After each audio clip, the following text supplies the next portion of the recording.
အဘေကြောင့်မန္တလေးလို့ခေါ်တဲ့နည်းသို့မဟုတ်မန္တလေးဖြစ်ပေါ်လာပုံဒီကနေ့မှာတော့မြန်မာတို့ရဲ့ဂုဏ်ဆောင်ရှင်ကျေးမှုတွေနဲ့ဒီပုံများစွာပိုင်ဆိုင်ထားတဲ့မြို့ရွှေမန္တလေးရဲ့ဖြစ်ပေါ်လာပုံသမိုင်းကြောင်းကိုတင်ဆက်ပြီးတော့မှာပဲဖြစ်ပါရရှင်မန္တလေးဆိုတာကပါဠိဘာသာစကားမန္တလဆိုတာကနေဆင်းသက်လာတာဖြစ်ပြီးတော့ပြန်ပြီးတာယာသောနယ်မြေလို့အကျိတ်တွေရပါတယ်မင်းတို့မင်းကနန်းတော်အသစ်တည်ဆောက်ဖို့မြို့နေရာရွေးချယ်တဲ့အခါ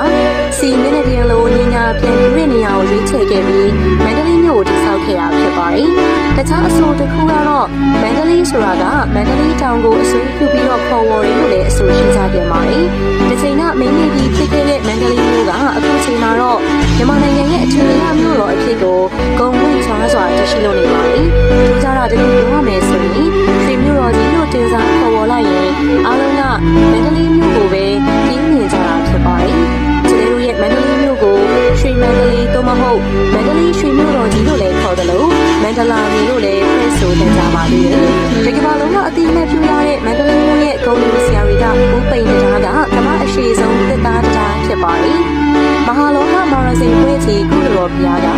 ကမ္ဘာအကြီးဆုံးစာအုပ်ဖြစ်ပြီးစောက်စာချက်ရည်929ချက်ရှိပါတယ်။မဟာတစ္ဆမာရစိန်ပွဲကြီးကျောက်တော်ကြီးဘုရားကကမ္ဘာအကြီးဆုံးကျောက်စင်တူတော်ကြီးတစ်စုဖြစ်ပါတယ်။မန္တလေးမြို့ကကမ္ဘာအပေါ်ကြီးဆုံးမြို့ကြီး10မြို့ထဲမှာတစ်ခုအပါအဝင်ဖြစ်ပါတယ်။မန္တလေးရွှေမြို့တော်ကြီးကိုမြန်မာတက္ကသိုလ်1221ခုနှစ်ခရစ်နှစ်1859ခုနှစ်မှာမင်းတို့မင်းကစတင်တည်ထောင်ခဲ့တာဖြစ်ပါတယ်။မန္တလေးကျောင်းပေါ်ကနေမနက်ကျူရီထွက်ချိန်လာမှကညနေနေဝင်ချိန်အလှပကိုပါခံစားကြည့်ရှုလို့ရပါတယ်။မန္တလေးတောင်ကဂေါရမဘုရားရှင်ဓာတိပေးခဲ့တဲ့နေရာအဖြစ်အထင်ရှားရှိခဲ့သလို1909ခုနှစ်နောက်ပိုင်းများမှာ